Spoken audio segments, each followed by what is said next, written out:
여러분 안녕하십니까. 제21회 제주 포럼 교육 세션에 오신 것을 환영합니다. 저는 오늘 진행을 맡은 홍유빈이고요. 오늘 이 자리 여러분과 함께하게 되어 기쁩니다. Alright, good afternoon, ladies and gentlemen. Welcome to the education session of the 21st Jeju Forum for Peace and Prosperity. My name is Yubin, your MC today, and thank you all for joining us here. 네, 오늘 세션 저희 OECD와 제주특별자치도 교육청이 함께 준비한 특별 세션으로요. 주제는 AI 시대 교육의 변화와 인간 중심 인재 양성을 위한 글로벌 협력입니다.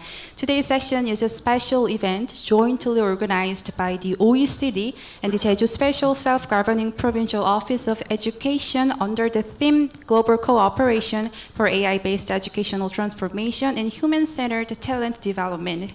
네, AI가 요즘 숙제도 해주고요, 문제도 풀어주고요, 또 학교 자료까지 만들어주고 있는데요. 이 인공지능 기술 교육 현장에 새로운 기회를 열어주면서도 교육의 본질과 또 미래 인재상에 대한 새로운 질문을 던지고 있습니다. So AI can now help with homeworks, they answer questions and even make class materials. It is creating new opportunities in education, but this technology is also prompting us to rethink the purpose of education and what future talent should look like. 네, 그래서 오늘 이렇게 저희 여러분과 함께 자리를 마련해 봤고요. 오늘 세션에서는 OECD 교육국장 안드레아스 슐러이어 박사님의 기조 메시지를 바탕으로 AI 시대 교육이 어떻게 변화하는지, 그리고 인간 중심 인재 양성을 위한 국제적 협력 방안에 대해 함께 논의를 해볼 예정입니다. So building on the keynote message from Dr. Andreas SCHLEICHER, Director for Education and Skills at the OECD, today's discussion will explore how education is evolving in the age of AI and how international cooperation can contribute to fostering human-centered talent development. 네, 그럼 본격적인 순서에 앞서서요. 이 자리 함께 해주고 계신 우리 내외 귀빈 여러분을 소개해 드리려고 합니다. 소개는 한국어로만 진행을 하겠습니다. Now I'd like to take a moment to introduce our distinguished guests, and introduction will be only delivered in Korean. 네, 그럼 소개하겠습니다. 먼저 고이숙 제주특별자치도교육감 당성인께서 참석해 주셨습니다. 여러분 환영의 박수 부탁드립니다. 감사합니다. 네, 계속해서 제주특별자치도교육청 문정국 기획조정실장님 함께 해주고 계십니다. 환영의 박수 부탁드립니다. 환영합니다. 네, 이어서요 윤철훈 교육국장님께서도 자리해 주셨습니다. 어서 오세요. 반갑습니다. 네, 그리고 또 저희 본청 과장님, 직속 기관장님, 교육감 당선인 인수위 분과위원장님과 위원님들 나와 주셨고요. 학교에서도 교장, 교감 선생님들을 비롯한 우리 선생님들 함께 해주고 계십니다. 아무튼 교육에 깊은 관심을 갖고 이 자리에 와주신 모든 분들께 진심으로 환영의 인사를 드리겠습니다. 네, 그럼 먼저 행사를 본격적으로 시작하기에 앞서서요, 저희 인사 말씀 또 들어보도록 할 텐데요. 인사 말씀은 고이숙 제주특별자치도교육감 당선인께서 직접 전해주시겠습니다. Ms. 고이숙, Superintendent Elect of the Jeju Special Self-Governing Provincial Office of Education will deliver her welcoming remarks. 부탁드립니다. 예, 반갑습니다. 고이숙입니다. 예. 제21회 제주포럼 교육 세션에 오신 여러분 환영합니다. 그리고 이 교육 세션을 준비해 주시기 위해서 애써 주신 우리 도교육청 관계자 여러분 수고 많으셨습니다. 그리고 오늘 OECD 교육국장님을 비롯해서 멀리서 오신 루이 교수님, 그리고 김진택 교수님, 예, 감사합니다. 예, 시대는 AI를 기반으로 해서 교육의 변화를 요구하고 있습니다. 그 중에서도 교육의 본질을 지키고 또 긴밀한 협력을 통해서 새로운 기회를 만들어야 하는 막중한 또 책임이 우리 제주교육에 있습니다. 20일에 제주포럼의 가치가 평화와 번영을 위한 포럼입니다. 저는 제주의 평화와 번영을 위한 가장 큰 힘이 제주 교육에 있다고 생각합니다. 여러분들 한 분 한 분의 힘과 지혜가 오늘 모여서 새로운 제주 교육의 변화를 만드는 시작이 되기를 기대합니다. 오늘 함께해 주신 많은 분들 환영하고, 특히 한라대학교 학생 여러분, 정예실 교수님, 그리고 평생교육장학진흥원 전 원장님이셨던 고승환 원장님, 다양한 의견을 함께 내주시고 제주교육이 앞으로 나아가는데 큰 힘 되어주시기 바랍니다. 고맙습니다. 네, 고이숙 제주특별자치도 교육감 당선인님의 인사 말씀 주셨습니다. 여러분 다시 한번 큰 박수 부탁드리겠습니다. 감사합니다. 네, 제주도의 교육을 위해 늘 애써주고 계십니다. 다시 한번 감사 인사드립니다. 네, 그럼 저희 본격적으로 세션 시작하도록 할 텐데요. 오늘 세션에서는 AI 기반 교육의 변화와 인간 중심 인재 양성을 위한 글로벌 협력을 주제로 저희 기조 강연과 토론이 이어질 예정입니다. Today's session will feature a keynote presentation and panel discussions under the theme of global cooperation for AI-based educational transformation and human-centered talent development. 저희 오늘 기조 강연은 연사님께서 특별히 사전 녹화 영상을 보내주셨습니다. 저희가 함께 나눌 주제는 3가지고요. 이에 맞춰서 3편의 영상을 나눠서 보시고 영상을 다 보신 후에 저장님과 패널분 올라오셔서 토론 나누는 형식으로 진행하겠습니다. So our keynote speaker has kindly prepared a pre-recorded video for us. Today we will explore 3 key themes together. We will watch 3 separate videos, and after each video, our moderator and panelists will come up to the stage and open the discussion. 네, 그럼 저장님과 토론자분을 먼저 소개 올리겠습니다. I'm delighted to introduce today's moderator and panelists for the discussion. 먼저 저장을 맡아주실 분은 포스텍 IT 융합공학과 김진택 교수님이십니다. 큰 박수 부탁드립니다. For our moderator, Professor Kim Jin-taek of the Department of Commerce IT Engineering, POSTECH. 네, 감사드립니다. 이어서 토론에 함께 해주실 토론자분은 북경사범대학교 교육기술대학 루이 부학장님이십니다. So as a distinguished panelist, we have Professor Lu Wei, Deputy Dean of the School of Educational Technology at Beijing Normal University. Please welcome him with a big round of applause. 네, 감사드립니다. 이렇게 토론자분 또 저장분 소개를 해드렸고요. 저희 기조 강연자님에 대해서도 간단하게 말씀을 드리려 합니다.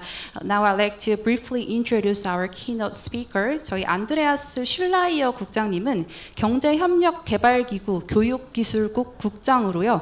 국제학업 성취도 평가인 피사를 기획하고 또 이끌어 오셨습니다. So Dr. Andreas Schleicher, Director for Education and Skills at the OECD, is the founder and leader of the Program for International Student Assessment, better known as PISA. 네, 이렇게 세계 교육의 방향과 변화를 이끌어 오시는 우리 연사님께서 오늘 전해주실 기조 강연은 Making AI Work for the Future of Learning입니다. So as one of the world's leading voices shaping the future of education, Dr. Schleicher will share his insights through a keynote presentation titled Making AI Work for the Future of Learning. 네, 그럼 첫 번째 영상 함께 보시겠습니다. Now please turn your attention to the screen. 안녕하세요. It's such an honor and privilege, particularly to talk about a topic like artificial intelligence that is, reshaping any aspect of our society, certainly education. Education was disrupted a few years ago from the pandemic. And at that point, we understood that the future will always surprise us. Certainly, climate change is going to disrupt our lives a lot more than this pandemic. And again, artificial intelligence is putting almost anything into question that we took for granted. And we can think about so many disruptors that will shape our future. None of us here will know what the future will bring. We don't even know what's going to happen tomorrow. But the more we understand the forces that shape education, including artificial intelligence, and how they could combine in different ways to create different futures, different scenarios. A more positive trend, young people are much more open to change their jobs than older generations were. But that also means that the education of the future needs to prepare young people for multiple futures, not just one pathway to one occupation, but to help them, learn for jobs that have not been created, to use technologies that have not been invented to solve social problems we cannot even imagine.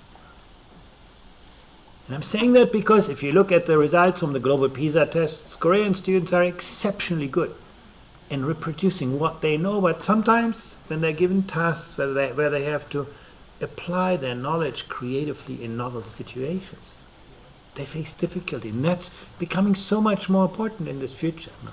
Technology-intensive tasks are on the rise. You put the two things together, this is the future of work. Nobody knows whether technology is going to destroy more jobs than it creates, or creates more jobs than it destroys, but the direction of travel is fairly clear. So when you think about education, first of all, of course, we want the next generation to keep this world in a better balance than the older generation we were able to do. But young people also need to become more resilient, to live and work in a world that is changing constantly. Every day you wake up in a new world, and to adapt to it, very, very challenging. Now, if we ask ourselves what do we expect from education, probably we have more, views and opinions on that than we have people in this room. But perhaps we can agree on some things. For a start, education should help people find out, why am I here on this planet? What is important for me? Where can I make a difference? That sense of identity, that sense of purpose is so important. Education should help people find out, where can I become really good at? What are my hidden talents? And that's not just about, finding out, a choice, making choices about the curriculum and so on, the subjects that I learn. No, it's very much about having a teacher who understands who I am, who I want to become, who accompanies me on my journey. A teacher who is not just a good instructor, but also a good coach, a great mentor, amazing facilitator, creative designer of innovative learning environments. But finding our passion is not what makes us happy. What makes us happy in life is usually that we make a difference to people in our communities, the people around us, in our societies, and ultimately that we can translate our skills into better jobs and better lives. So that's the purpose of education. So if that's what we're aiming for, how well are we doing on this? Let me remind you of the results from the last PISA assessment from the OECD. Korea is among the countries with the strongest academic outcomes. Now, we give Korea 10 out of 10 points when it comes to academic knowledge of the young people. But again, that's not everything in tomorrow's world. When you look at some of the other results from PISA, you can see many young Koreans are not so happy. Now, the orange bar is below the OECD average, which you see marked by the little blue dot.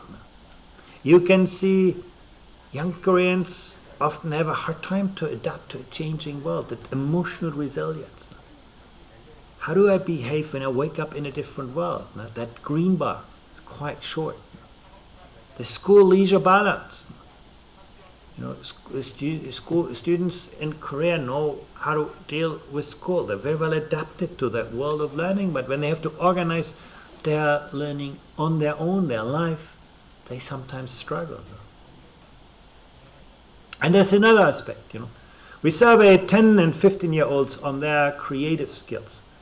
And what we could see in the case of Korea, in the region of Daegu, unfortunately I don't have data for Jeju here, but almost every region that we surveyed showed that 15-year-olds report lower levels of creativity than 10-year-olds.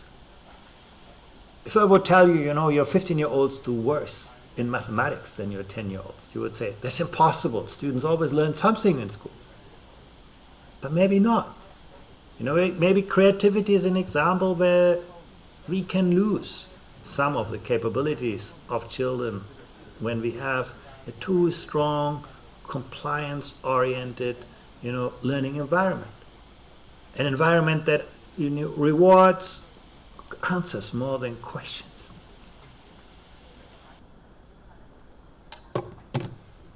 네, 이렇게 첫 번째 영상 함께 보셨습니다. 그럼 저희 좌장님과 패널분 무대로 모실 텐데요. 여러분 따뜻한 환영의 박수 부탁드리겠습니다.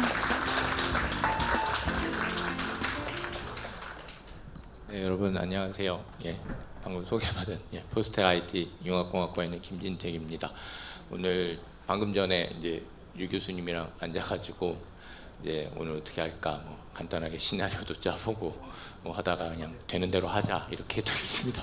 그래서 근데 그런 얘기 하다가 슈마오 이 선생님 이 국장님 연설이 아무래도 좀 OECD 그런 데서 말씀을 하시니까 뭐 이렇게 좀 형식적이고 좀 재미없지 않겠냐라고 생각을 했는데 생각보다 인사이트가 굉장히 많은 그런 자료를 주셔서 저희가 되게 재밌게 봤다 이런 얘기도 해서 오늘 저희들의 얘기도 좀 그만큼 의미 있고 좀 성찰을 줄 수 있는 얘기가 되길 바라고 있습니다. 오늘은 저보다 그 유 교수님이 더 전문가시기 때문에 좀 더 그쪽 얘기를 많이 듣는 방식으로 그렇게 하겠습니다. 여러분께서도 지금 보신 것처럼 혹은 뭐 느낌은 알고 계셨겠지만 저희들 한국 학생들의 그 학업성 지도나 그리고 공부 열심히 하고 또 경쟁의 이런 부분에 있어서는 굉장히 높지만 회복 탄력성하고 창의성이 굉장히 떨어진다라는 부분에 대해서 알고는 있었지만 또 속상하다. 특히 그리고 직감적으로도 AI 시대에는 이거 진짜 문제 아닐까라는 생각을 하실 텐데요. 이런 차원에서 그 슈마우 교수가 했던 말 중에 항상 인간이 자율성을 편의성에 근거해서 쉽게 바꾼다 이런 얘기가 있으셨어요. 그래서 그분을 제가 재밌게 들었었고 흥미있게 보고 있는데 류 교수님께서도 학생들이 자신들의 생각을 자꾸 아웃소싱을 주려고 하면 이거는 굉장히 문제가 있다 이 말씀을 주셨거든요. 그래서 그 부분에 대해서 일단 어떻게 지금 상황을 보고 계신지 그리고 그것들이 지금 어떤 AI 교육에 있어서 어떤 문제가 될 것이며 혹은 또 그것을 어떻게 저희가 좀 극복할 수 있겠는가 뭐 한 번에 뭐 해답은 없겠지만 그래도 한번 류 교수님 말씀 좀 들어보도록 하겠습니다. Hello, everybody. My name is Yulu from Beijing Normal University. Very happy to be here to join this forum. My university is mainly focused on education, psychology, and other related subjects that help training the teachers and students. And today, I just look at this video from OECD and just Provincial gives his very insightful questions about creativity and also the outsourcing.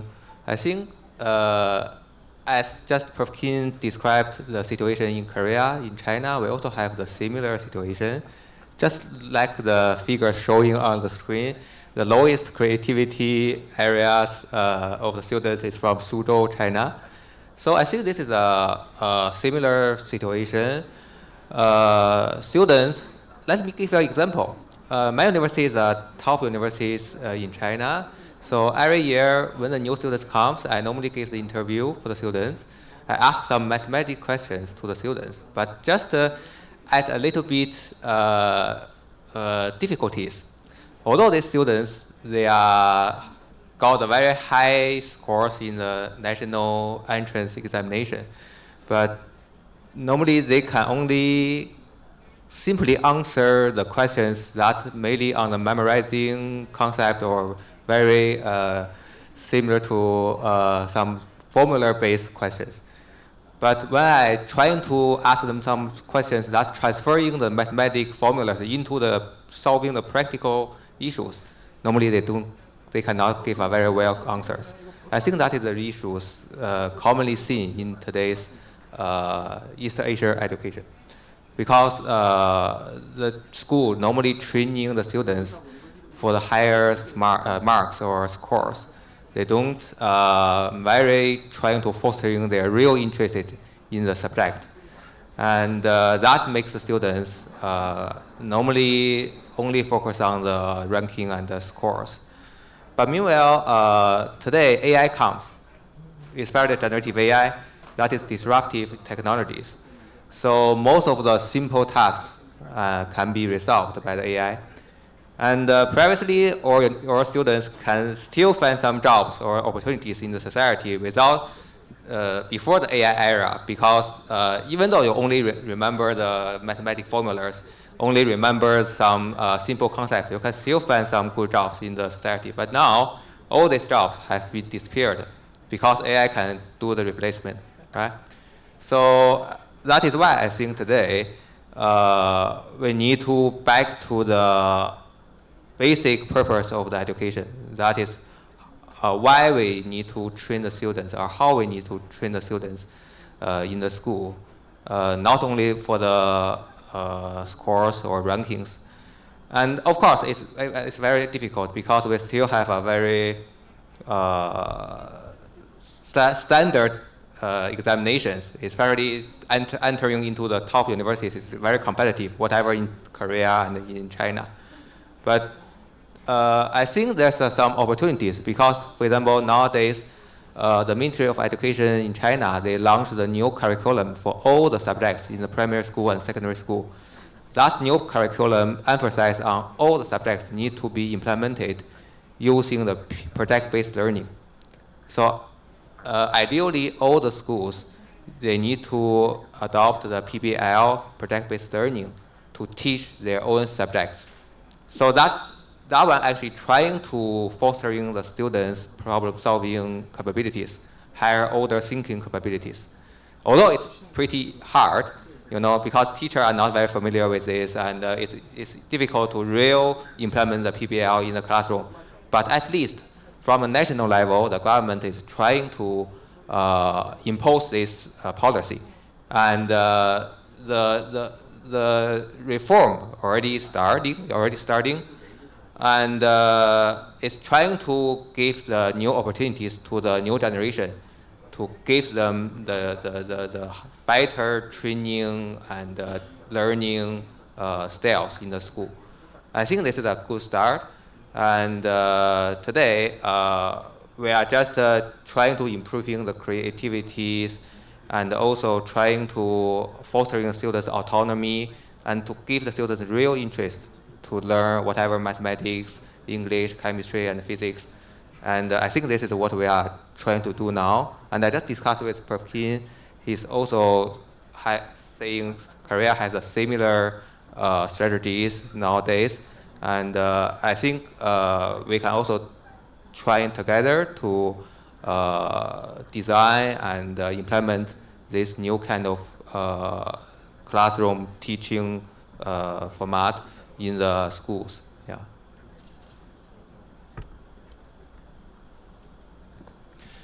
오늘 아마 완벽한 무슨 해결이 있거나 그럴 수는 없잖아요. 왜냐하면 저희도 요즘 무슨 AI 관련해 가지고 좀 워크숍이나 아니면 세미나 해달라는 말씀을 많이 좀 듣고는 하는데, 그때 제가 준비하는 시나리오 세미나 제목이 내비게이팅 AI 트랜지션 이렇게 일단 시작해서 갑니다.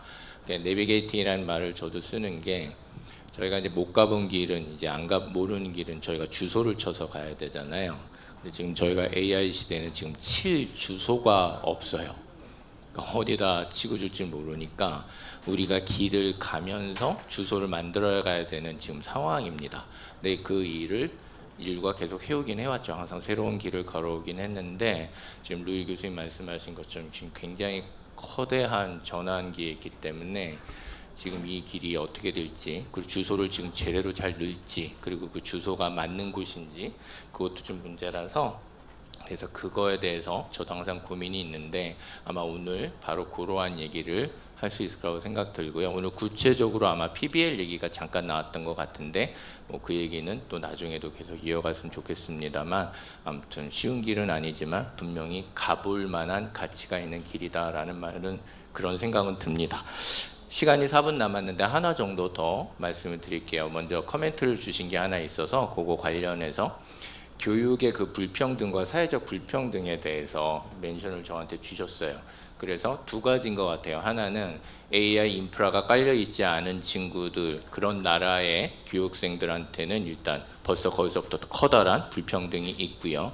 또 다른 불평등은 우리 지금 얘기하고 있는 것처럼 학생들의 지금 지적인 역량이 한쪽으로 지금 쏠려 있는데, 이 친구들이 지금 AI하고 같이 도움을 받아서 나아갈 때 아무리 PBL을 하고 문제중심의 해결 혹은 창의성의 교육을 해도 이게 안 먹힐 때, 결국 우리가 잘못 가르치긴 했습니다만 안 먹힐 때 그 문제와 또 다른 성향을 가진 친구들은 AI하고 해서 굉장히 또 좋은 퍼포먼스를 낼 수 있거든요. 이런 불평등도 있는 것 같아요. 이런 두 부분 조금 같이 묶어 얘기하기는 어렵겠습니다. 그래도 평소 생각하신 게 있을 테니까 그거 잠깐 나눠주시면 좋을 것 같습니다. Yeah, thank you for the questions. I think I just take China as an example.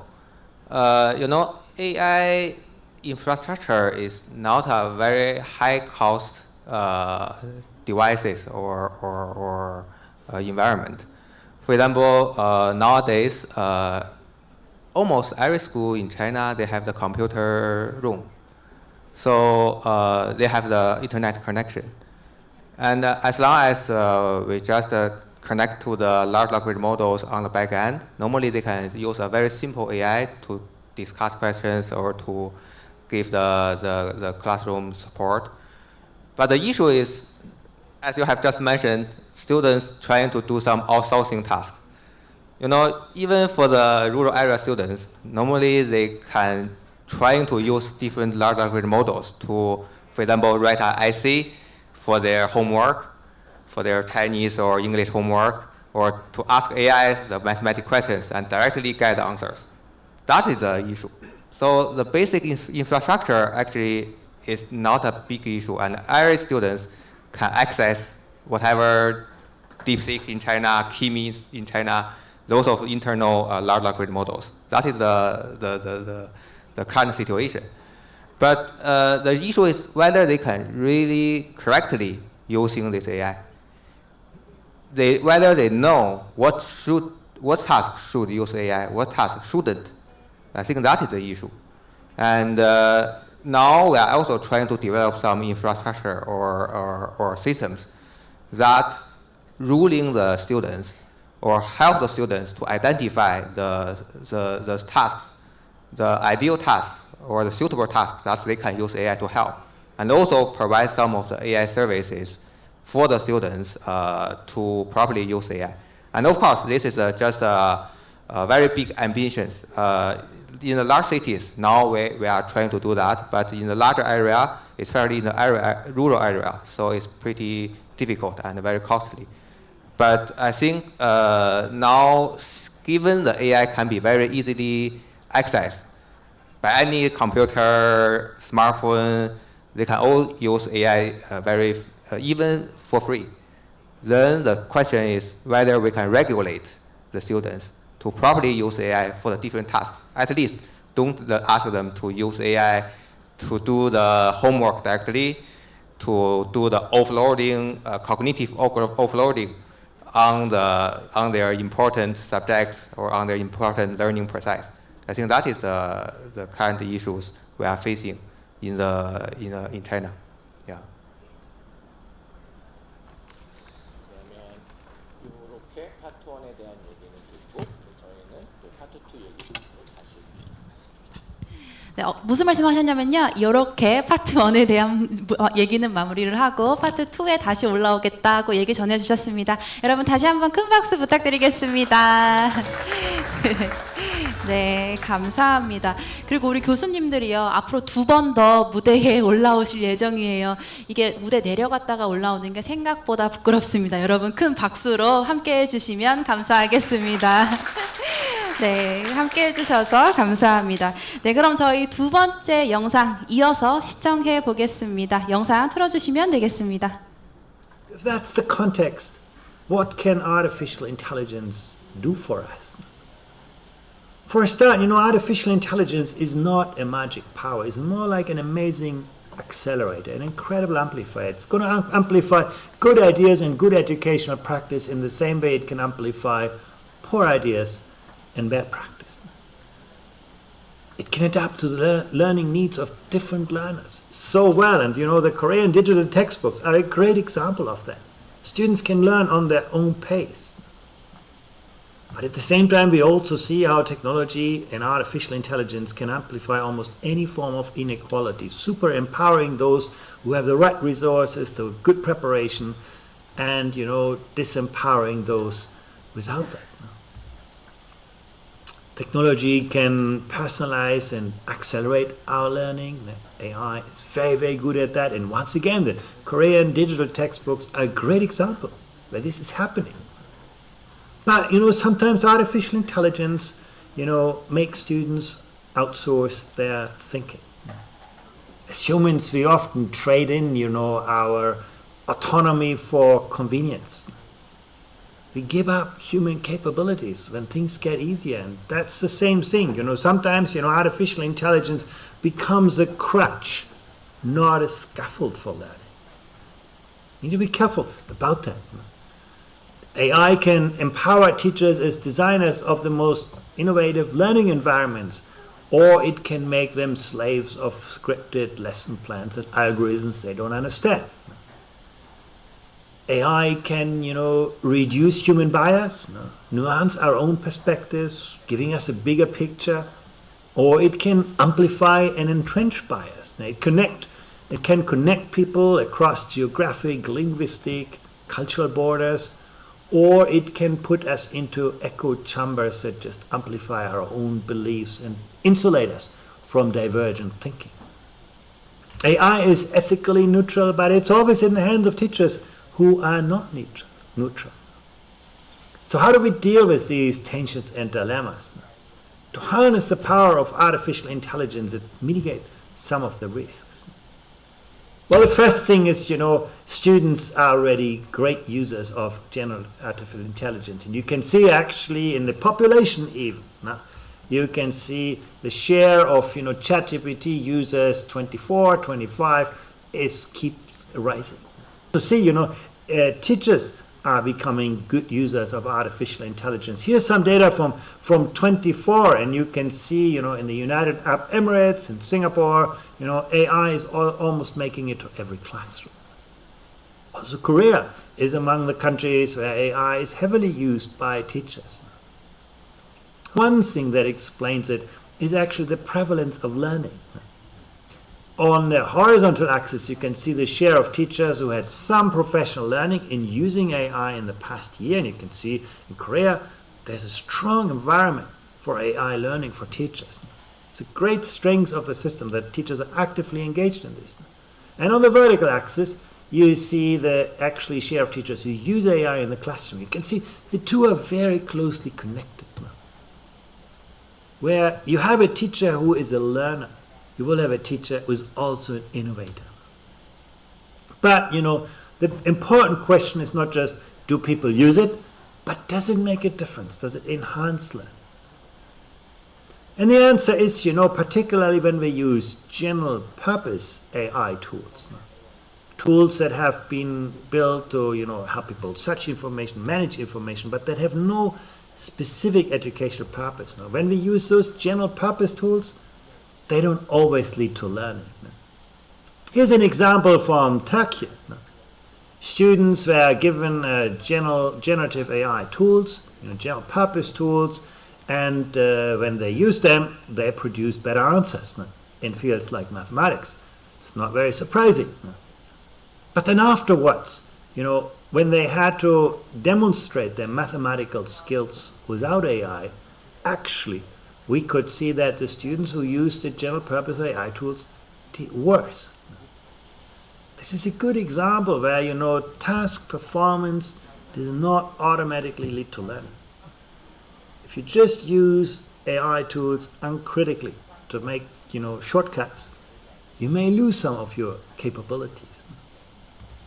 There are other examples of this. In the United States, for example, students were given general purpose AI tools to write essays. And yes, they produced better essays with this. But when afterwards, those students were asked, what was your essay about? 80% could not remember what they had written. That is dramatic. It's another example where, sometimes it puts us on autopilot. It makes us outsource the cognitive kind of work and processes.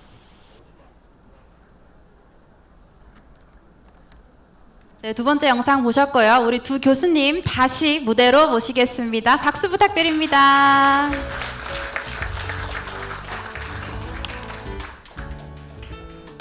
저희가 박수를 많이 받으려고 이렇게 만들어 놓은 것 같습니다. 예, 많은 교육 관련되신 분들이 관심 가지고 와셔서 지금 이제 얘기 많이 하시는데, 류 교수님은 사실 이제 저도 이제 관심 있게 본 게 오늘 그리고 많은 인사이트를 나눌 수 있겠다 생각한 것이 이제 페다고지, 그러니까 교육학도 하셨고 그 다음에 이제 싱가포르 가셔서 교육공학이라는 것 쪽을 이제 하시면서 교육하고 데이터랑 이것들을 어떻게 연결해가지고 엔지니어링의 방식으로 좀 더 효과를 높일 것이냐 이 연구도 하셨고 또 지금은 이제 오셔서 젊은 나이시지만 또 부학장이시잖아요. 그러다 보니까 아무래도 그 정책에 대한 것도 계속해서 발언을 해야 되는 그런 상황이기 때문에 저희하고 어떤 문화적인 맥락이 다르기는 해도 또 어떤 길을 만들어 가느냐에 따라서 우리가 같이 벤치마킹 할 수 있는 좋은 말씀을 주실 거라고 생각을 하고 있고요. 그런 와중에 저희들이 이렇게 앉았다가 일어났다 뭐 하는 거를 다 그런 값으로 생각을 하면 좋을 것 같습니다. 이번 두 번째 세션에서는 제가 여쭙고 싶은 거는 뭐냐면 저희가 이런 얘기를 합니다. 학생들도 하고 요즘 저희도 하는데 그러니까 개비지 인 개비지 아웃이라는 말을 해요. 그러니까 AI는 어차피 학습돼서 이제 그걸 가지고 저희들이 어떻게 쓰느냐가 되게 중요하고 또 어떤 데이터가 들어갔을 때 우리가 어떤 일을 할 수 있겠는가를 얘기하기 때문에 그러니까 쓰레기가 들어가면 정말 쓰레기 같은 결과가 나온다라는 얘기를 저희가 지금 하고 있는데 요즘 들어서 더 얘기를 하고 있는 게 뭐냐면 개비지 인 디제스터 아웃이라는 말을 하는 거예요. 이제 점점 더 이게 심각한 문제가 되니까요. 그래서 아까 슈마이어 교수 그 국장님도 가속기고 증폭기인데 그 가속기고 증폭기가 아무한테나 이렇게 쓰이게 됐을 때 나쁜 건 더 나쁘게 만들 수 있다라는 거죠. 그런 상황에서 이제 우리는 어떻게 이걸 잘 쓸 거냐, 차이를 만들 거냐, 교육 목적에 관련돼서 이걸 어떻게 쓸 거냐, 이제 이 문제에 굉장히 구체적으로 접근을 해야 되는데 이미 베이징 대학에서는 교수님을 통해 교수님하고 여러 가지 다른 교수님도 함께 구체적인 교육 프로그램을 지금 실행하고 있는 것으로 제가 알고 있어요. 방금 전에는 PBL에 대한 얘기를 하셨지만 좀 더 구체적인 교육 시스템을 어떻게 변화하고자 하는가 그리고 리디자인 하는가에 대한 어떤 경험도 있으실 것 같거든요. 한번 그 얘기를 들어보는 시간 갖겠습니다. Okay, thanks. Yeah, as you have said, garbage in, garbage out. Actually, for the education, it is a very high-stake, complex ecosystem. So normally, when we use generative AI, it's just the generic AI tools. For example, GPT-5, Gemini, DeepSeek, Kimi. They are the generic AI tools, AI large language models, training used by the generic data. But for educational purpose, normally it needs the professional data to do some dedicated tasks.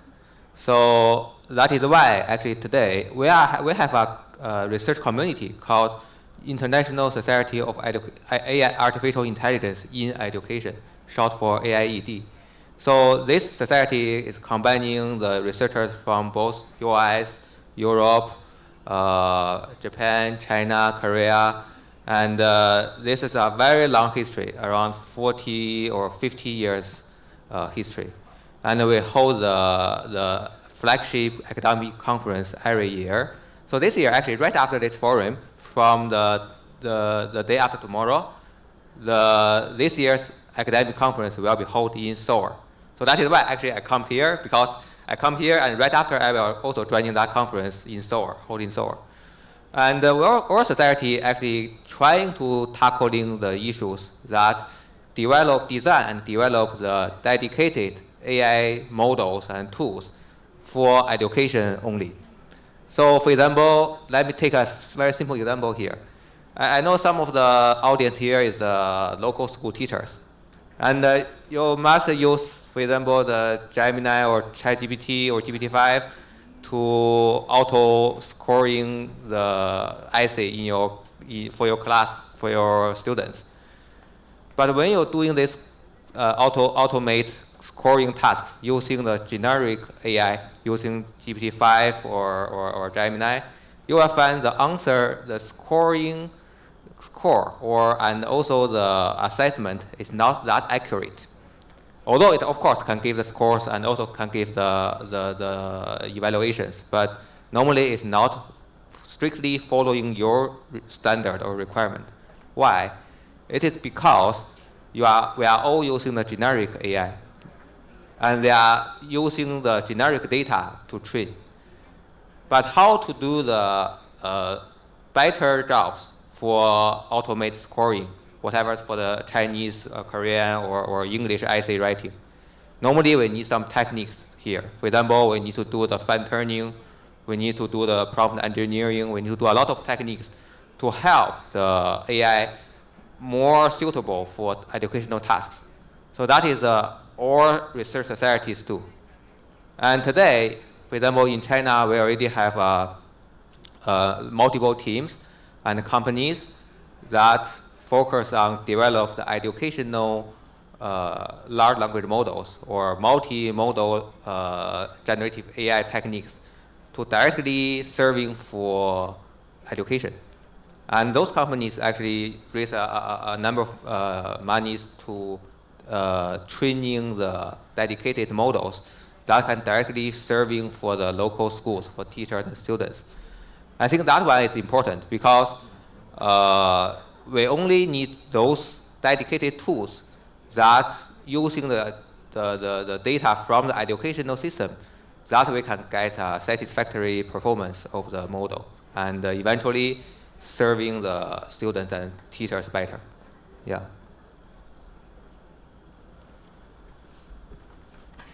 되게 당연한 말씀인 것 같긴 하지만 저희가 어떻게 전문적인 교육의 데이터를 늘 거냐는 이제 지금 하고 있는 거거든요. 그러니까 완성된 길이 아니고 지금 류 교수님도 지금 하고 계신 거죠. 계속 실패하시면서 하고 있고 실패하면서 가는 길인데 제가 여기서 잠깐 또 같이 요 결을 맞춰서 드리고 싶은 말씀은 저희들이 지금 어차피 그 모르는 길이라서 그냥 누가 먼저 해주기를 기다리면은 이게 그때부터 큰일 납니다. 저희가.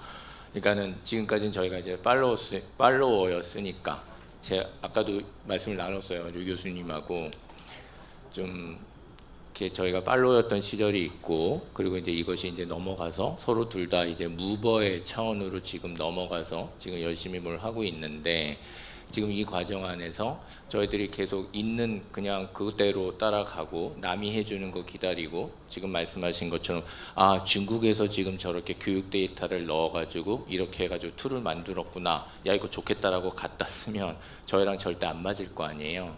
그러니 그것들을 이제 함께 너희는 어떻게 하니 우리는 어떻게 한다 이래가면서 지금 가야 되는 상황이기 때문에 함께 좀 그런 부분에 대해서 좀 더 이렇게 많은 협력과 그 다음에 학회 말씀하셨잖아요 아까. 근데 그거는 아무래도 연구하시는 분들이 하시는 일인데 아까 대한민국에서 AI 연수 엄청 많이 한다는 얘기 나왔잖아요. 정말 열심히 공부하시는 것이 선생님들 또 공부시키는 거예요. 그러니까 근데 그냥 공부만 시키고 강사가 와서 AI 연수하는 게 아니라 이렇게 인터내셔널하게 너희는 어떻게 하니? 너희는 무슨 문제가 있는데 이 데이터는 안 쓰고 혹은 이 데이터는 이렇게 가중치를 넣어서 잘 쓰고 있니? 우리는 이런데 어쩌니? 이런 얘기를 같이 하는 게 되게 중요할 것 같아요. 그래서 그런 부분도 함께 우리가 협력할 수 있는 부분도 고민을 좀 하면 어떨까라는 생각이 들고요. 그리고 한 가지 이제 또 말씀을 드리고 싶은 것은 지금 구체적인 이제 프로그램을 만드시는 그런 얘기 중에 저는 살짝 그냥 제 개인적으로 좀 구체적인 재미있는 프로그램이 있는데 선생님은 어떻게 생각하시는지 말씀을 주세요. 제가 요번 학기에는 처음으로 애들하고 얘들아 우리 이제 AI 쓰는 거를 가지고 그냥 하자. 내가 언제까지 내가 너희들이 리포트 AI 썼는지 안 썼는지 그거 찾아내느라 내가 그거에 힘을 쏟겠니? 내가 뭐 너 AI 쓴 거 찾아내서 너희들 민망하게 만드는 게 내 임무냐? 그건 아닐 거다. 그러니 이제 한번 AI 써서 하자라고 해서 뭐 나름대로 저희는 이제 PBL 교육이었으니까 그게 괜찮았지만 학생 수가 적었을 땐 그게 가능해요. 근데 이제 저희들 막 100명씩 하는 수업이거나 그럴 땐 리포트 받고 그럴 때는 얘가 그냥 긁어다 갖고 왔는지 모르잖아요. 그래서 저희가 요즘 찾은 툴이 스쿨 AI라고 해가지고 굉장히 범용적인 플랫폼인데 같이 거기 들어가면 제가 거기에다 이제 주제를 주고요. 리포트 주제를. 그럼 학생들이 거기에 리포트를 올리는데 어떤 걸 AI한테 네가 물어봤는지도 다 같이 뜨는 거예요. 그 로그가. 넌 무슨 뭘 물어봤고 얘가 이렇게 대답하니까 넌 그거에 대해서 반론도 해보고 그거에 대해서 네가 또 다른 자료를 네가 좀 찾아봐. 뭐 이런 식의 인터랙션이 어떻게 됐는지도 다 로그가 돼서 나오니까 이제 교수자가 그걸 가지고 얘가 그냥 단순히 긁어왔구나. 외주화를 했구나라는 것들을 조금 방지도 하고 아까 교수님 그 규제라는 말씀하셨잖아요. 나름의 어떤 그런 걸 해야 된다. 저희 입장에서는 규제가 좀 무서운 말이긴 하죠. 무서운 말이지만 어쨌든 그런 식으로 계속 좀 밸런스를 찾아가는 일들을 저희가 계속 해야 될 것 같다는 생각이 듭니다. 하다못해 그 GPT 제로라고 하는 거는 이렇게까지 가서 대시보드가 있는 건 아니고 그냥 학생들이 그러니까 GPT 제로에 들어와서 이렇게 들어가면 한 번에 그냥 긁어왔는지 오랫동안 좀 시간을 거치고 나서 들어왔는지 정도는 파악이 되거든요.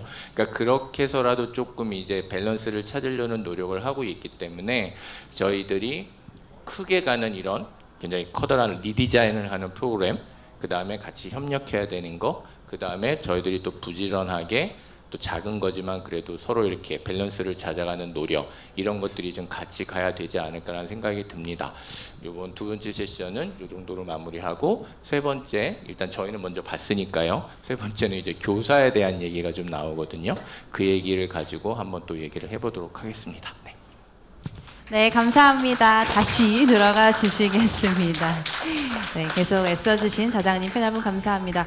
여러분 역시 교육 관계자분이셔서 그런지 이 뭐랄까 수업 태도가 굉장히 모범적이신데요. 저희 세 번째 토론 끝나고는 질의응답도 진행이 될 거니까요. 그때는 좀 편하게 질문해 주시면 되겠습니다. 그럼 세 번째 영상 함께 보시겠습니다. Now you ask, are general purpose AI tools no good? Can't they really work for education? And the answer is yes, they can if used with pedagogical intent. For example, here's an example from Indonesia, where English was taught as a foreign language and AI was used to give students inspiration, to connect students, to create a kind of collaborative learning environment without, building shortcuts. And what you could see is that students actually enhance their critical thinking skills, their collaborative tendency, and most importantly, the test results on argumentative speaking performance were significantly better. So yes, we can actually design general purpose AI tools in a way that they actually help. In the same way, in the United Kingdom, they gave students AI tools to generate ideas for essays. Not give them the tools to write the essay, but to help them think about the topics underpinning it. And afterwards, they had to write the essay. And you could actually see that the students who followed that path wrote more interesting, more useful essays. They were also written in a more enjoyable format. So you could suddenly see how AI became an inspiration, not a crutch, and produced very good results. But general purpose AI tools clearly have their limits, and when you compare, the big advantage of AI comes when it is used with intent. When we talk about educational generative AI tools, like the Korean digital textbook. For example, this is actually quite amazing when you look at tools that were designed to foster active learning pedagogy. Take students with the same physics score. One student was taught in class, the other student was part of the students were given this kind of AI tool, and you saw at home, and you could see the students who used that AI tool at home were doing better in the assessment than the students who were taught in the class. It's not so surprising. This was, something that was working well with enhanced pedagogy, and in one case it was personalized. Students could use it at their own pace. In another case, the students were all sitting in the classroom, all learning at the same pace. So yes, you could see actually how the personalized version made such a difference. So the question is, how do we get that balance right? On the one hand, we want to make sure that AI is not just, enhancing task performance, but also leading effectively to learning. And our takeaway from this is, use general purpose Gen AI tools as part of traditional pedagogies in ways that support learning. And it's important that this happens under teacher guidance. Also, you can redesign current pedagogies so that when general purpose AI tools are there, they do not distract or negatively affect learning outcomes. Pay attention to learning processes and not just outputs. That's the power of AI, that it helps us, understand how learning occurs rather than just look at results. And more importantly, develop educational Gen AI tools that align with pedagogical knowledge and also really advanced educational research. And the emerging evidence really suggests that, educational Gen AI tools outperform general purpose chatbots. So how can Gen AI best support teachers now? You can think about it in three ways. AI can, to some extent, replace teachers. No? The tools can do something, that a teacher normally does. And yes, it can lead to productivity gains. You have more time for other tasks. But it could also mean that you no longer do those kinds of things and your skills atrophy. Some would also say you lose some of your relationship with your students by outsourcing those kinds of tasks.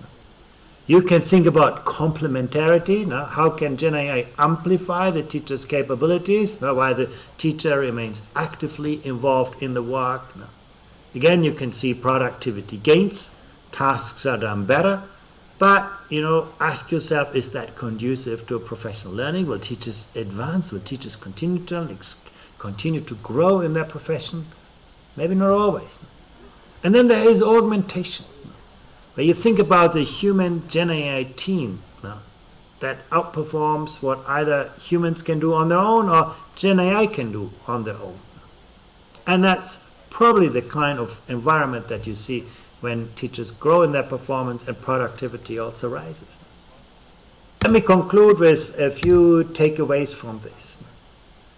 First, let's talk about harnessing Gen AI for education while mitigating some of the risks for that. First, we've seen that doing something with AI isn't the same as learning with AI. No? Improved task performance does not automatically lead to better learning outcomes. That's really an important takeaway. We shouldn't believe that simply because students use AI and produce better products that they actually learn something, learning something very different. Where AI can personalize the cognitive struggle that implies learning, things will be great. Where AI provides a shortcut to that productive struggle, outsources that productive struggle, learning will suffer. Really, perhaps the most important takeaway. As machines get better, human skills will matter more. We need to think harder what makes us human. Our capacity to, make judgments, ethical judgments under uncertainty. To think beyond our training data, to connect the dots where the next big idea will come from. To relate, build kind of navigate complex social relationships. Those kinds of human skills will matter more. Then, students must learn to think without AI before they learn to prompt. What I mean by this is that it's very, very important to balance the skills that students have and the technology that we give them. You are fine if you work with a chatbot when you have learned to think, when you understand how the chatbot works, when you understand the work that chatbot does for you. But you are at risks when you use it as in an uncritical way without, having those kinds of insights. Really important. And then, where teachers design the task, they're going to be much better at implementing those tasks. Gen AI works best when it's designed with pedagogical intent by people who know best, the teachers. And then, never use Gen AI to replace professional judgment. That's really critically important. Do not rely on it blindly. Do make sure that every decision that is made by AI can be reviewed by human. So algorithms may suggest, teachers must decide.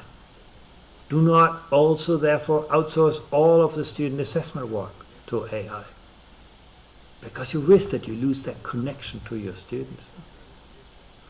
Human agency, keeping humans at the center of those developments, making sure that the teaching, learning, and assessment remain human-centered, that there is good investment in the related kind of R&D, that we understand what we're doing, that we're doing things with an intent, with a long-term kind of perspective, that there is good infrastructure, and finally, that there is an enabling policy environment for all. And once again, let's never lose sight of the purpose of education. Let's make sure that the tool doesn't become the purpose, that the purpose remains, the objective of education. That we help young people, find out what's important for them, identity and purpose and meaning.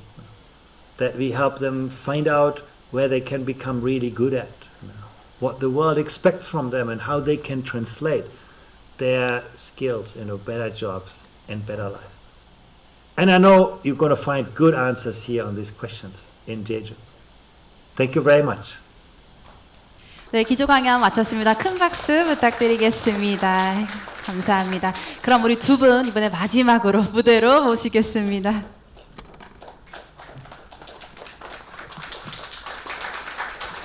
고맙습니다. 예. 류 교수님도 박수 많이 받으시니까 좋으시죠?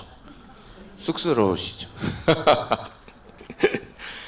저희가 계속 앉아 있었던 순서였는데 둘 다 아이인가 봐요. 못 있겠다 여기 계속. 그래가지고 이게 내려갔다 앉았다 이렇게 하기로 했는데 잘못된 선택이었던 것 같습니다. 이제 마지막이기도 하고 왠지 또 되게 중요한 얘기를, 좋은 인사이트를 주셔서 저희가 또 좋은 얘기를 해야 된다는 책임감도 있었는데 벌써 시간이 다 되니까 또 마음은 조급하긴 한데요. 오늘 시작으로 계속해서 그런 콜라보가 계속 이루어졌으면 하는 마음을 가지고 또 질문 또 이어가고 저도 한마디 보태고 그렇게 하겠습니다. 방금 전에 이제 베이징 대학에서 구체적인 이제 교육 시스템 디자인 말씀도 하셨고 또 PBL이라고 하는 어떤 흐름도 말씀하셨고, 근데 이번 세 번째 파트에서 이제 슈마우 국장님이 교사의 역할에 대한 얘기를 이렇게 하셨어요. 그런 얘기 중에 선생님께서도 이미 저한테 주신 것 중에 이제 언급을 해주셨던 게, 그럼 결국은 선생님들을 잘 교육하는 것 자체가 또 굉장히 중요한 일일 텐데, 너무 중요한 일을 하고 계시니까, 그러니까 말로 선생님들이 갭이 지면 이거는 말이 좀 이상하네요. 그죠? 예. 그러니까 이게 정말 큰일 나는 거잖아요. 그러니까 선생님들이 정말 교육을 잘 해야 되고 그분들을 위한 툴이 있어야 되는데, 정말 이런 것들은 정말 넣어야 돼. 이건 꼭 포함이 돼서 교육 프로그램을 짜야 되고 교육 엔진 툴을 마련해야 돼 라고 한다면, 일단 그거에 대해서 몇 가지 말씀을 주실 수 있을 것 같아요. 그리고 연구하시면서도 항상 고민하시는 그런 부분이 있으실 것 같아요. 그 얘기를 조금 해주실 수 있을까요? Okay. Yeah, regarding the teacher and the policy, because actually we are located in Beijing and we are closely working with the Beijing local government. So from last year, 2025, we actually working together with the government to launch a new policy. That policy impose all the local school, primary school and secondary school, to start the AI education from the last semester, from the last September. So since last September, all the primary school and secondary school, they have to teach the AI at least 8 lessons each year. So this is a compulsory policy. And after this policy release, I think the highest pressure comes to the teacher side, because most of the teachers, they don't have the capabilities to teach AI. So that is actually the story starting point. So we currently working very hardly to training the teacher all over the Beijing cities. Whatever you are from the central area or from the rural areas. You have to learn some basic concepts of AI. You have to learn some basic tools of AI, as well as giving some lesson resources to implement it in the classroom. So our strategy is like although the teachers may need some time to do some preparation, but we firstly give them the basic resources that they can directly use in the classroom. So for example, we prepare different zip files, including the slides, lesson plans, and some tools and code to help the teachers giving the class. And in the class, you can be in information technology subject teacher, or you can be even the mathematics, music, physics teachers. Every subjects are welcome to teach AI in the classroom. And but of course, training the teacher to adapt to this situation is a little bit challenging. And we actually organize hundreds of sessions in the different districts in Beijing to do this. And we encourage the teachers to use the proper AI tools to teach not only the AI concept or tools, but also to use AI tools to help their own subjects teaching. For example, you are the mathematics teacher. Actually, you can also build your own digital profiles and also connect it to the DeepSeek or some other large language models, and to do the question answering in the classroom. Or you can also trying to do some automate scoring after school, and all these kind of efforts is encouraged. So this is actually what we are doing now on the teacher side. And of course, it's pretty hard, but we believe the most important part is during this process, we want to establish a rule or establish a belief that what is AI looks like, and whether it can help the teaching, and also to make the teachers understand properly using AI and the safety, do some data protection and safety, and also IP awareness is important. And after these training sessions, I think the teachers, especially the younger generation teachers, they are all very interested and all have some kind of capabilities to do that. But for the elder generation, normally it's pretty hard. It's quite difficult. But we are trying to do this. And meanwhile, all the courses, all the resources we are built is trying to also give the students the similar idea, to help the students to understand the basic mechanism or ideas behind the AI, and also teach them the ethics, the safety awareness, and some other important rules to use AI. You know, for the students, I think it's much easier, because for the primary school and secondary school students in Beijing, they can very easily to access AI. You don't need to tell them how to use the AI tools to do different stuff. You only need to teach them how to set up the cultures or the rules, that what they should do or what they shouldn't do, to give the ethics educations in AI usage. So I think there's a different strategies that we are implementing in teacher side and student side. And of course, because it's just implemented in just 1 year, not less than 1 year actually. And we are still trying to exploring how to do that. And we are very eager to work together with the partners, for example, from Korea, from Japan, from Europe. And all these efforts are trying to fostering the students and teachers AI literacy. And we believe only the AI literacy is established, then we can handle the future challenge from the advancement of AI technologies. That is my experiences until now.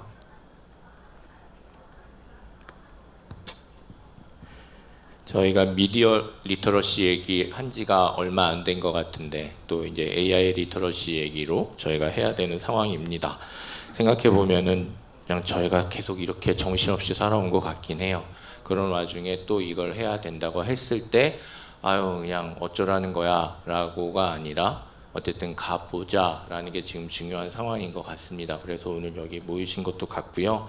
시간이 참 아쉽게도 없어서 더 많은 말씀, 특히 더 많은 경험을 들으면 좋겠지만 아쉬워서 질문과 뭐 이런 게 있으실 테니까요. 대신에 제가 한 가지 숙제를 했습니다. 아까 보면서 하셨겠지만 제가 아까 안드레아 국장님 했었던 마지막 페이지가 좋은 말들이 너무 많아서 제가 적었어요.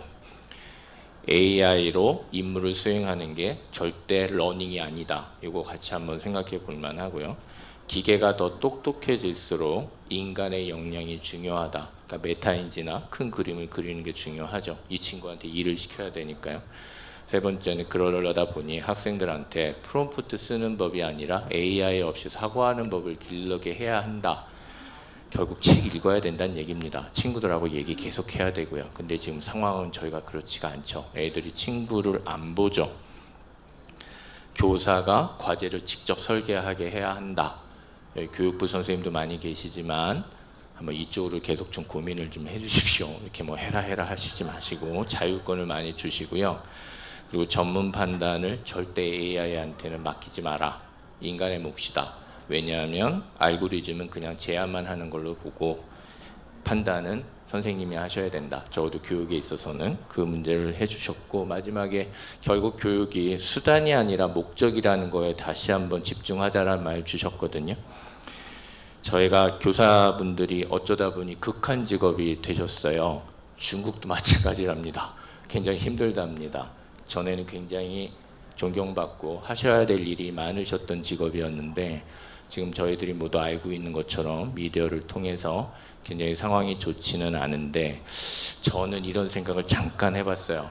어차피 이렇게 힘들고 어떻게 해야 될지 모르고 새로운 길을 마련해야 된다면 그리고 저희가 교육이 이렇게 창의성도 별로 없고 이 리질리언스, 이 회복 탄력성도 별로 없는 교육을 자꾸 이렇게 시켜갖고 AI의 시대에 되게 좀 안 맞는 인재를 기르는 게 문제라고 한다면 중국도 마찬가지고 저희랑 같은 어느 정도의 맥락이 비슷하니까 이참에 진짜 한번 교육이 뭔가라는 거에 대해서 진짜 한번 다 내려놓고 한번 지금도 준비를 해야 될 때가 아닌가라는 생각이 듭니다. 안 그러면 완전히 늦을 것 같아요.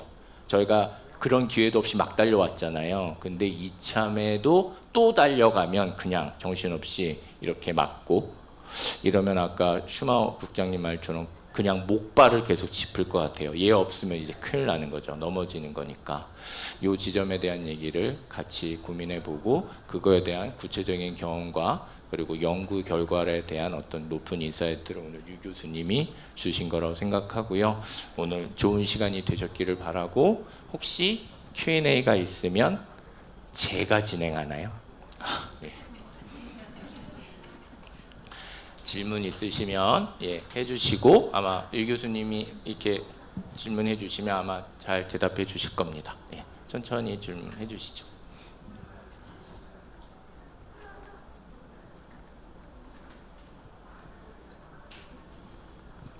마이크 드리면 될까요? 그 앞에 계시면서 그러니까 그 직책도 말씀해 주셔도 좋을 것 같아요. 제주도교육청에서 근무하고 있고 저희 그 디지털 관련 부서에서 근무하고 있습니다. 지금 말씀 중에 생각하는 힘 잃어버리는 제가 어디 갔더니 이제 자기 가축화 이런 이제 표현도 하시는 것도 들었는데 여러 고민에서 공감하고 있습니다. 혹시 중국에서 저희들도 이런 고민하고 있는데 이런 그 여러 가지 문제점을 해결하기 위한 이를테면 아이들에게 AI 그 어떤 에듀테크를 적용하는 뭐 나이라든지 뭐 어떤 종류라든지 이런 가이드라인 같은 것들을 혹시 연구하고 계신지, 아니면 그 초중고 저희들은 주로 담당하는 교육청이기 때문에 초중고에 맞는 특별한 특징이랄지 뭐 커리큘럼이라든지 이런 것들이 있다면 좀 설명해 주시면 좋을 것 같습니다. Yeah, I think that's a pretty good question. Actually, we discuss a lot. For example, what is the stage of AI should be teach in schools? I can share you some experiences or history of our discussion. At the beginning, our government closely working with us together to discuss whether it should be implemented starting from the kindergarten stage. But the result, the outcome is no. We need to keep the AI out of the kindergarten. Although AI can be used for do some student activity evaluation or analysis, but the students or the children themselves, they don't need to see AI in the kindergarten.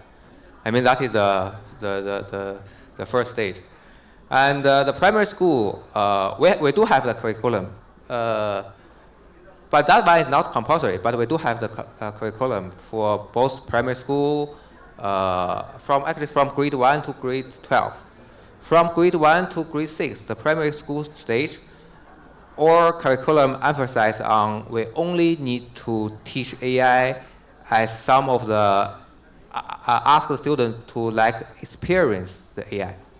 So no need to teach any complex concept, no need to teach any formulas or mechanisms of AI. They just need to experience of some interesting AI tools.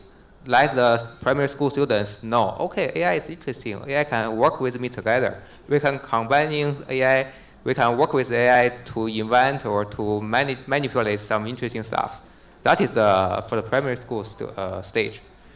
From grade 7 to grade 9, this stage we emphasize on introduce some basic but simple AI concept into the classroom. And meanwhile, mainly give the students some basic mechanism behind today's AI system or services to make them understand, okay, AI is not a human.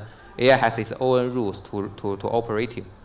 So on that stage, we normally also don't introduce any very hard concept or abstract algorithms. But for the high school, from grade 10 to grade 12, we emphasize on using the PBL to do some real-world problem solving using AI. So combining the different knowledge from different subjects to build some project-based outcomes, to ask the students to use AI together with some knowledge from other subjects to help them to resolve the real-world problem. And on that stage, actually, we emphasize both the student side and teacher side. They need to understand some complex AI concept or even some algorithms behind. So for our current curriculum, we do have these different stages, and but we are still updating. So every year we update it because AI is do the progress very fast. And also in our curriculum, we are not quite emphasized on only teaching the generative AI. I mean, AI, if you look at the AI history, AI has many important concepts that now belongs to generative AI. And many fundamental ideas is now belong to generative AI. So that techniques, that ideas, that concept is a stable knowledge that should be taught in the primary school and secondary school. And generative AI is advanced so fast. I'm the AI researcher, actually. I know even every month the AI techniques change. So you don't need to teach too much generative AI in the primary and secondary school because they will change. And you just need to give the basic stable knowledge and skills to the students. And meanwhile, more importantly, to establish the good understanding and the ethical beliefs of AI, and also trying to make the AI literacy get improved, fostered by the school. Yeah. So that is my answer. I don't know whether it correctly answers your questions.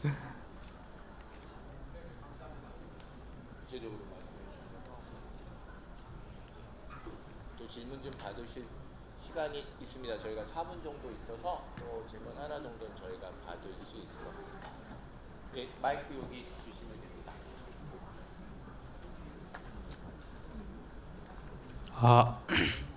네, 안녕하세요. 전 서귀포 산업과학고등학교에서 재학 중인 김영진이라는 학생입니다.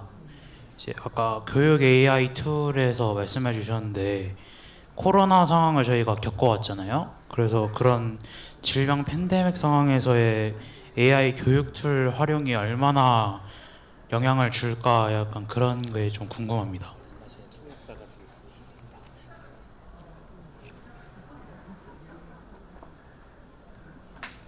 Well, that's a good question. And let's say, for example, during the pandemic period, ChatGPT didn't release, right? ChatGPT released in 2022, right?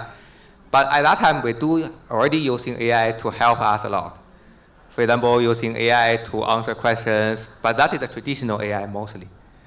But today, let's say, because the generative AI is coming, and we already built a lot of AI-based services and tasks. Then we do have seen a lot of opportunities to help them, especially for the students' self-study. You know, in China, we now have in many cities, we now have a self-study room equipped with AI devices. So students after school, their parents don't have time to take care of them. Then they pay some money to the self-study rooms, and then they went to the rooms and using AI to help them do some self-study. And in our domain, we have a system called Intelligent Tutoring System. That system is definitely used for this purpose. It's trying to help the students to learn without the human teachers. And normally in that system, we have 4 modulars. One is called student modeling.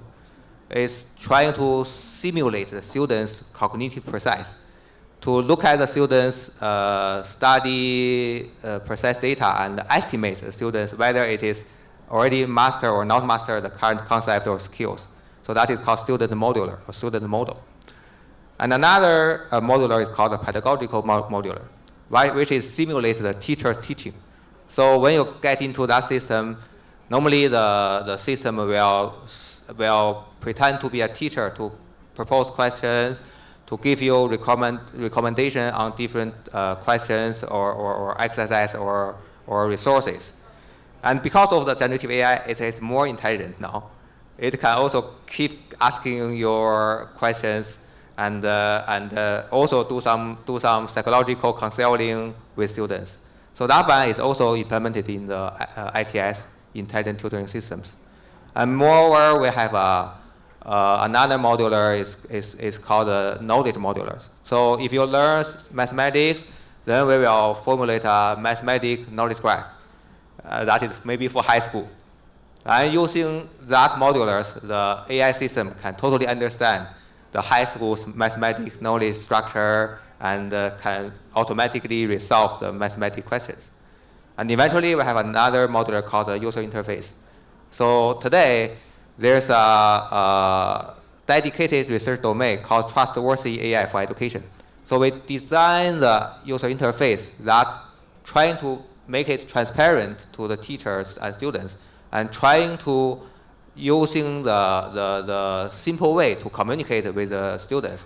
That makes the student comfortable to use ITS and really do the study with the teachers.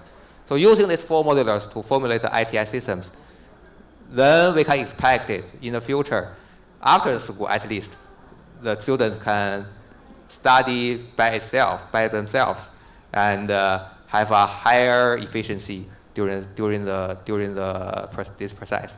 Yeah, I guess you can look at the systems. There's a lot of such ITI systems in the world already. Yeah. 시간은 다 돼서 좀 아쉽긴 한데요. 마지막으로 류 교수님께서 또 오늘 이런 나름 이렇게 중국에서 어제 오셨고 또 시간도 쓰고 계시고 그런데 마지막으로 그래도 왔으니 이 얘기는 꼭 좀 하고 싶다. 내가 아까 놓쳤을 수도 있고 마지막으로는 이 얘기했으면 좋겠다라는 말씀이 있으시면 그거 듣겠습니다. Okay, maybe just one sentence. I think AI, we are already coming to the AI era.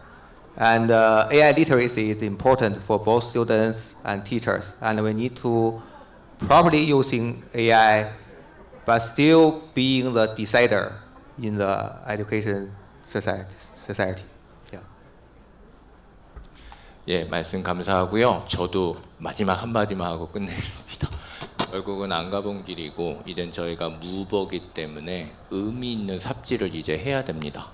이거 번역이 좀 그러시거든. I mean the explorative pragmatism over the failure to tomorrow. 그래서 이런 걸 막 해야 되는데 저희들이 그런 역량이 좀 없죠. 안 시켰으니까. 근데 여기 계신 모든 분들이 같은 시대에 지금 전환기에 있기 때문에 아까 저 학생 할 거 없이 저희 할 거 없이 다 해야 되는 삽질 같습니다. 그래서 의미 있는 삽질을 저희가 계속 꾸준히 할 수 있도록 관계자분들께서 도와주시고 저희는 저희대로 그 힘을 좀 계속 마련할 수 있도록 노력하는 시간이었으면 좋겠습니다. 오늘 어쨌든 이 시간도 의미 있는 삽질이었기를 제가 바라면서 오늘 한번 이렇게 마감하도록 하겠습니다. 고맙습니다. 오늘 이렇게 뜻깊은 논의를 이어주신 김진택 교수님 그리고 루이 부학장님 계셨습니다. 자리로 모시겠고요. 또 저희 기조 강연 영상 전해주신 안드레아스 슐라이어 OECD 교육국장님 우리 여러분 세 분께 마지막으로 다시 한번 박수 부탁드리겠습니다. 함께 해주셔서 감사합니다.